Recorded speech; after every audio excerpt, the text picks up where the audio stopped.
मागील भागात आता काव्याच्या मनात भलते सलते विचार चालू होते. विचार करत ती रडतही होती. खाली बाकी सगळे हॉलमध्ये शांत बसलेले होते. आता काव्याला पण वेळ देणे गरजेचे होते. इकडे सिद्धार्थची गाडी एअरपोर्टच्या दिशेने जात होती. त्याच्या मनात आताही काव्याचे विचार चालू होते की त्याचा फोन वाजतो. फोन अननोन नंबरवरून येत होता. 1-2 वेळेला सिद्धार्थ फोन कट करतो. आता कुणाशी बोलायची त्याची मनस्थिती नव्हती, म्हणून तो सारखा कॉल कट करत असतो. तो कॉल उचलत नाहीये हे बघून पलीकडून त्याच नंबरवरून मेसेज येतो. काव्याबद्दल जाणून घ्यायचे असेल तर खाली दिलेल्या ॲड्रेसला भेटायला या. तो मेसेज वाचून सिद्धार्थचे डोकं चालायचे बंद होते. काव्याबद्दल ही व्यक्ती मला काय सांगणार आहे?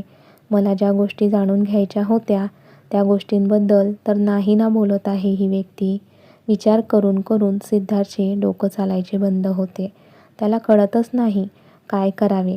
त्या पाठवलेल्या ॲड्रेसला जाऊन बघावे की आपल्या निर्णयावर ठाम राहावे. काव्य स्वतःला सावरून रूमच्या बाहेर येते. आई, रोशनी आणि सायली काव्याला पाहून या म्हणून सांगतात. त्या उठून वर जातच होत्या की काव्य त्यांना खाली येताना दिसते. पण अचानक तिला इकडे सिद्धार्थ एअरपोर्टला पोहोचला होता. तो दरवाजा ओपन करून खाली उतरणार की त्याचा फोन वाजतो. दादा, तू आत्ताच्या आता या हॉस्पिटलला ये. सायलीचा रडका आवाज ऐकून सिद्धार्थ काळजीने विचारतो, काय झाले? सायली फक्त काव्या व एवढंच बोलते आणि पलीकडून कॉल कट होतो. काय वाटते, सिद्धार्थ हॉस्पिटलला जाईल का? काव्याला काय झाले असेल? ती ठीक तर असेल ना? सिद्धार्थला कोणी कॉल केला असेल? मेसेज करून भेटायला कोणी बोलावले असेल? आता पुढे कथा चालू करण्याच्या आधी मला तुमच्याशी महत्त्वाचे बोलायचे आहे. तुम्ही सगळे जसे माझ्या कथांना भरभरून प्रेम देतात तसेच माझ्या मैत्रिणीच्या कथांना पण भरभरून प्रेम द्या. माझ्या मैत्रिणीचे पण अशाच कथांचे चॅनल आहे. कथा तिच्या आहेत पण आवाज माझा आहे. तर @मनगाथा11 मनगाथा या चॅनलला माझ्या आवाजातील कथा तुम्हाला ऐकायला मिळतील. माझी एक विनंती आहे, तुम्ही त्या चॅनलला सबस्क्राईब करून कथेचा आनंद नक्की घ्या. तिथे तुम्हाला समीर आणि राधाची रोमॅन्टिक स्टोरी ऐकायला मिळेल. प्लीज मी तुम्हा सगळ्यांना विनंती करते, @मनगाथा11 चॅनलला नक्की भेट द्या. आता वळूया आपल्या सिद्धार्थ काव्याकडे. सायलीचा फोन कट होताच सिद्धार्थ वेळ न वाया घालवता गाडीत बसतो. घाईघाईमध्ये विद्यासागरला सांगतो, गाडी हॉस्पिटलला घ्या. काव्य ठीक तर असेल ना? सिद्धार्थ काव्यासाठी खूप घाबरला होता. नाही ते विचार त्याच्या मनात येत होते. विद्यासागर पण टेन्शनमध्ये गाडी चालवत होते. 1 तासाने त्यांची गाडी हॉस्पिटलला पोहोचते. सिद्धार्थ तर गाडीतून घाईघाईमध्ये उतरतो आणि पळतच आत जातो. कुठे जायचे त्याला कळतच नव्हते. त्याने रिसेप्शनला विचारले आणि तो 2nd फ्लोअरला पळत आला. त्याला समोर आई, रोशनी, सायली, साहिल रडताना दिसत होते. त्या साहिलच्या शर्टला ब्लड लागलेलं दिसत होतं. सर्व होते, काव्या नव्हती. म्हणजे काव्याला नक्कीच काहीतरी झाले. तो आईजवळ येत, आई, काव्या. आई रडतच त्याला मिठी मारतात. सायली आईंना सावरते, मावशी रडू नकोस, वहिनीला काहीही होणार नाही. काव्याला काय झाले? सिद्धार्थ गयावया करून विचारतो. भाई, ते आणि साहिल, तुझ्या शर्टला हे ब्लड कसे? सायली सिद्धार्थजवळ येत त्याचा हात पकडून, बाई शांत हो, ते मी सांगते तुला, तू इथे बस. सिद्धार्थ चेअरवर बसतो आणि खूप आशेने सायलीकडे पाहत असतो. बाई, तू गेल्यानंतर वहिनीने स्वतःला रूममध्ये कोंडून घेतले होते. आम्ही सगळे खाली हॉलमध्ये बसून होतो. वहिनीची काळजी वाटत होती, पण मावशी म्हटल्या की आता काव्याला थोडा वेळ एकटे राहू द्या. पण अचानक तुमचा रूमचा दरवाजा ओपन झाला आणि वहिनी जिन्यावरून खाली येतच होती की तिला चक्कर आलेत. आम्ही वहिनीजवळ जाणार होतो तोपर्यंत वहिनी गडबडत खाली पडली. वहिनीच्या डोक्याला लागले आहे. आम्ही वहिनीला हॉस्पिटलला घेऊन आलो. तसे डॉक्टर म्हटले त्यांना डोक्याला थोडा मार लागला आहे. बाकी त्या ठीक आहे, पण अजून शुद्धीत आल्या नाहीये. काव्याबद्दल ऐकून सिद्धार्थचे डोळे पाणावले. आज जर तो तिला सोडून गेला नसता तर त्याच्या काव्याला काहीही झाले नसते. आता त्याला स्वतःचा खूप राग येत होता. का काव्याला सोडून जायचा विचार तो केला सिद्धार्थ? आणि काव्याने पण मी जाण्याचे किती टेन्शन घेतले. तोच डॉक्टर बाहेर येतात. सिद्धार्थ तर काव्याच्या काळजीने डॉक्टरांजवळ येत विचारतो, माझी काव्या कशी आहे? शी इज फाईन नाऊ. त्या शुद्धीवर आल्या आहेत. पण 1 तासानंतर तुम्ही त्यांना भेटू शकतात. डॉक्टर डोक्याला जास्त काही? मिस्टर जहांगीर, त्यांना उजव्या साईडच्या फोरहेडला लागलेलं आहे. ते लवकर बरं होईल. बाकी त्या ठीक आहेत. Thank you doctor, thank you so much. Welcome mister Jahangir. पण काही दिवस तुम्हाला पेशंटची काळजी घ्यावी लागणार आहे. मी घेईल डॉक्टर काव्याची काळजी. गुड, येतो मी. आणि डॉक्टर निघून जातात. तो घरातील सगळ्यांजवळ येतो. ती काव्या ठीक आहे. मी थांबतो इथे, तुम्ही घरी जा.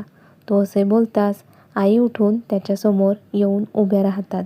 खूप रागाने त्याच्याकडे पाहतात. तो काही बोलेल त्याआधीच आई त्याचा हात पकडून त्याला साईडला घेऊन जातात. आई काय झाले हे तू मला विचारतोय सिद्धार्थ? काय झाले? काव्याच्या या अवस्थेला तू जबाबदार आहेस सिद्धार्थ. तुला तर फक्त तुझी काळजी असते. पण आपले लग्न झाले आहे. काव्य आपली बायको आहे. हे सगळं विसरून तू तिला सोडून कायमचा जाणार होतास ना? मग आता का आला आहेस? आधी त्रास द्यायचा आणि नंतर काळजी करायची. ही कुठली पद्धत आहे? तू आजपर्यंत फक्त तुझाच विचार करत आला आहेस. तू जर काव्याचा विचार केला असता तर कधीच असे वागला नसता. मला आताही म्हणायला काहीही हरकत नाही की तू तुझ्या बापा आणि त्या बोलायचं थांबतात. सिद्धार्थ, का समजून घेत नाहीये तू? का तुझ्या निर्णयावर अडून बसला आहेस? आई गहिवरून बोलतात. तुला काव्याचे प्रेम, काळजी नाही दिसत का? सिद्धार्थ, आणि तूच काव्यासोबत लग्न केले होतेस ना? ती तर आली नव्हती तुझ्याजवळ. मग? हो, मीच लग्न केले होते तिच्यासोबत. पण तिच्याबद्दल मला गावाकडे काही गोष्टी समजल्यात. समजल्यात म्हणजे नक्की काय? सिद्धार्थ, आई मला तो विषय नको आहे आता. मग कुठला विषय हवा आहे तुला? मला खरंच काही कळेनासे झाले आहे बघ. आणि हो, ती मला आवडली होती म्हणूनच मी तिच्याशी लग्न करून तिला घरी घेऊन आलो होतो. पण ते एक आकर्षण होते असंच मला वाटत होते. सिद्धार्थ, तू आज सिद्ध केलेस. तू बिझनेसमॅन आहे. तू बाहेर तर बिझनेसमॅन म्हणून खूप नाव कमावले. पण त्यात एवढा अडकला की नात्यांचा पण बिझनेस केला तू. तुझ्या दृष्टीने नाते तुला बिझनेस वाटत असेल तर ते चुकीचे आहे सिद्धार्थ. बिझनेस कधीच नात्यांची जागा घेऊ शकणार नाही.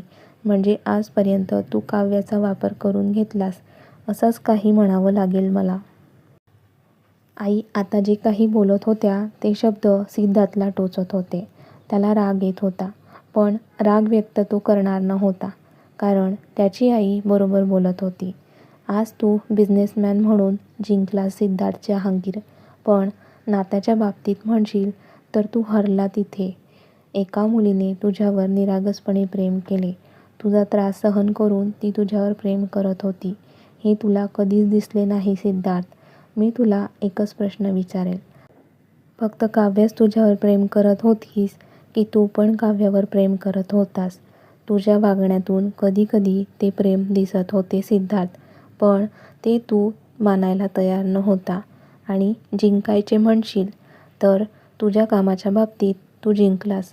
पण प्रेमाच्या बाबतीत तू हरला आहे सिद्धार्थ. आई, सिद्धार्थ एवढंच बोलतो कारण त्याची आई त्याच्यावर खूप रागावलेली होती. तो पटकन आईंना मिठी मारतो. आई शांत हो. त्याने मिठी मारताच आई शांत होतात. पण रडणे चालूच होते. सिद्ध, का समजून घेत नाहीस बाळा तू? आई त्याच्या चेस्टवरून हात फिरवत बोलतात. बाळा, आपण कधी डोळ्याने जे पाहतो ते खरंच असते असे नाही ना. जोपर्यंत आपल्याला काय खरं आणि काय खोटं आहे ते कळत नाही तोपर्यंत आपण त्या गोष्टीच्या मागे हात धुवून लागायचे आणि शोध घ्यायचा. पण आपण एकाच गोष्टीवर अडून असतो. मी तुला एवढंच सांगेल, शांत डोक्याने विचार कर. काय खरं आणि काय खोटे याचा शोध घे आणि मगच निर्णय घे. आई तू जे बोलते ते बरोबर आहेत, पण मी गावाकडे असताना काही गोष्टी माझ्यासमोर घडून गेलेल्या आहेत आणि त्या घडून गेलेल्या नाही तर घडवून आणलेल्या असतील तर. आई बोलताच सिद्धार्थ गोंधळून आईंना मिठीतून बाजूला करतो. आई हे तू काय बोलतेय? सिद्धार्थ, काव्य आपल्यासोबत किती महिने झाले सोबत आहे. तिच्या वागण्यातून मला कधीच वाटले नाही की ती असं काही करू शकते म्हणून. नक्कीच तिला फसवायचे प्रयत्न कोणीतरी केले आहेत. आमच्यापेक्षा तुम्ही दोघांनी एकमेकांसोबत किती वेळ घालवला आहे त्यावरून नाही वाटत का तुम्हाला? विचार कर सिद्ध, विचार कर. आई मला थोडा वेळ दे, मी नक्कीच ते शोधायचा प्रयत्न करेल. सिद्धार्थ, मला तुमच्याकडून हीच अपेक्षा होती आणि तुम्ही मला वचन द्या. सिद्धार्थ, काव्याबद्दल जे काही कळेल त्याची खात्री 1-2 वेळेला करून घ्या. हो आई, आता तर मी त्याच्या मुळापर्यंत पोहोचायचा प्रयत्न नक्की करेल. सगळं खरं खरं समजल्यानंतर तुम्ही काव्याची साथ कधी सोडणार नाही, मला वचन द्या. सिद्धार्थ काही न बोलता त्याच्या आईच्या हातावर हात ठेवतो. सिद्धार्थ, हात मागे तर नाही ना घेणार? नाही आई. पहा बरं, म्हणजे आई, ते त्या दिवशी तुम्ही काव्याला ऑफिसमध्ये का घेऊन गेला होता त्याचे कारण माहिती आहे आम्हाला. सिद्धार्थ गोंधळून आईकडे पाहत, काय माहिती आहे? हेच की तुम्ही त्या दिवशी काव्याची साईन कोणत्या डॉक्युमेंट्सवर घेतली होती. आईचे बोलणे ऐकताच सिद्धार्थ त्याचा हात आईच्या हातातून काढतो. आता तुझ्या मनात हाच प्रश्न असेल की हे मला कसे माहिती? तर लक्षात ठेवा, मी तुमची आई आहे. माझ्यापासून काहीही लपून राहत नाही. सिद्ध, आज त्याला त्याच्या आईचे नवल वाटत होते. त्याच्याकडे तर बोलायला शब्द पण नव्हते. सिद्धार्थ एक दीर्घ श्वास घेऊन, आई, मी तुला वचन देतो, मी फक्त काव्याचा विचार करेल, बाकी कोणाचाही विचार करणार नाही. आणि त्या डॉक्युमेंटचं म्हणशील तर ते मी सबमिट केलेले नाही आहे. आणि मी हे पण आशा करतो की मला काव्याबद्दल जे काही समजले आहे ते खोटं असू दे. म्हणून त्यासाठी मी सगळ्यांच्या समोर काव्याची माफी मागायला पण तयार आहे. बाळा, माझा राग तुझ्यावर नाही आहे, पण तू जे काही वागतोय त्याचा मला राग येत आहे. उशिरा का होईना पण तू विचार करायला तयार झाला, हेच बरे झाले आहे. तू विचार करून योग्यच निर्णय घेशील, खात्री आहे मला. आई माफ कर, माझा विचार करून मी खूप मोठी चूक करणार होतो, पण आता तीच चूक मी दुरुस्त करण्याचा नक्कीच प्रयत्न करेल. आई तू काव्याची काळजी करू नकोस, मी आहे तिच्यासोबत. तू सगळ्यांना घेऊन घरी जा, काही लागले तर मी नक्कीच कळवेल. आई त्याच्या गालावरून प्रेमाने हात फिरवतात. चल तिकडे जाऊया. ते दोघं काव्याच्या रूमजवळ येतात. सायली, रोशनी, साईल, चला आपण घरी जाऊया. सिद्धार्थ आहे इथे. आई त्यांना सगळ्यांना घेऊन घरी निघून जातात. आता काव्याला दुसऱ्या रूममध्ये शिफ्ट केले होते. इंजेक्शन आणि सलाईनमुळे तिला झोप लागली होती. सिद्धार्थ हळूच दरवाजा ओपन करून आत येतो. तिच्या बेडजवळ जाऊन बसतो. डोक्याला पट्टी बांधलेली होती. नेहमी आनंदी हसणारा चेहरा आज मुरजलेला दिसत होता. काव्याची अवस्था बघून सिद्धार्थच्या डोळ्यात पाणी आले होते. स्वतःचा खूप राग येत होता त्याला. मी गेलो नसतो तर माझ्या छोट्या बायकोवर ही वेळ आलीच नसती. तिचा एक हात हातात घेऊन तो त्यावर ओठ टेकवतो. प्रेमाने तिच्या गालावरून हात फिरवायला हात पुढे करतो, पण तसाच हात तो मागे घेतो. तिच्या पोटाजवळ त्याने मिठी मारली. मिठी मारताना तिला त्रास होणार नाही याची काळजी त्याने घेतली. जाताना तो तिला नीट भेटला पण नव्हता. तिच्या पोटावर चेहरा घुसळत, सॉरी बायको, माझ्यामुळे तुला त्रास झाला. सॉरी बायको, लग्न झाल्यापासून मी तुझ्यावर कधी ओरडलो, तुझ्यावर बऱ्याचदा जबरदस्ती पण केली, पण तू काहीही न बोलता सगळं काही सहन करत राहिली. खूप खूप चुकलो बायको मी. मला माहिती नाही तुझ्या सॉरीचा मी हकदार आहे की नाही, पण आज मी मनापासून तुझी माफी मागतो बायको. तो बोलत असताना आज त्याचा आवाज हळवा झाला होता, पण काव्या तर झोपलेली होती. बायको, आजपासून तू जे म्हणशील ते मी ऐकेल. तुला कधीच त्रास देणार नाही. तुला मला जपायचं आहे. तुझ्यावर भरभरून प्रेम करायचे आहे. तुला हॅपी बघायचे आहे. तुझी सगळी स्वप्न पूर्ण करायची आहेत. आणि माझ्या शेवटच्या श्वासापर्यंत तुझी साथ मला द्यायची आहे. सिद्धार्थ रडत बोलत होता. त्याला वाटत होते काव्याने आताच उठून त्याच्यासोबत बोलावे. बायको, तू जर मला थोड्या वेळासाठी दिसली नाहीस तरी माझा जीव कासावीस होतो. आणि मी तर तुला कायमचे सोडून जायचा विचार करत होता. तिथे जायला निघाला होता खरं, पण तिथे जाऊन तुझ्याशिवाय कसं राहणार होतो. तो तिच्या हातावर किस करत बोलत होता. पण आता मी तुला सोडून कुठेही जाणार नाहीये काव्या. तुझ्याजवळच राहणार आहे. बराच वेळ सिद्धार्थ तिचा हात पकडून बोलत होता. काव्याला मात्र डोळ्यांनी झोप लागलेली होती. सिद्धार्थ खूप प्रेमाने तिच्याकडे पाहत होता. बराच वेळ तिच्याशी बोलत बोलत तसाच झोपूनही गेला. सिद्धार्थने तर त्याचे प्रेम व्यक्त केले होते, पण ते काव्याच्या जागी असताना तो कधी तिला सांगेल आणि काव्य त्याला माफ करेल का, त्यासाठी पाहत राहा कथेचे पुढील भाग. व्हिडिओला लाईक करा, जास्तीत जास्त शेअर करा. त्याचबरोबर तुमच्या आवडत्या लाईव्ह मराठी स्टोरी चॅनलला आठवणीने सबस्क्राईब पण करा. धन्यवाद.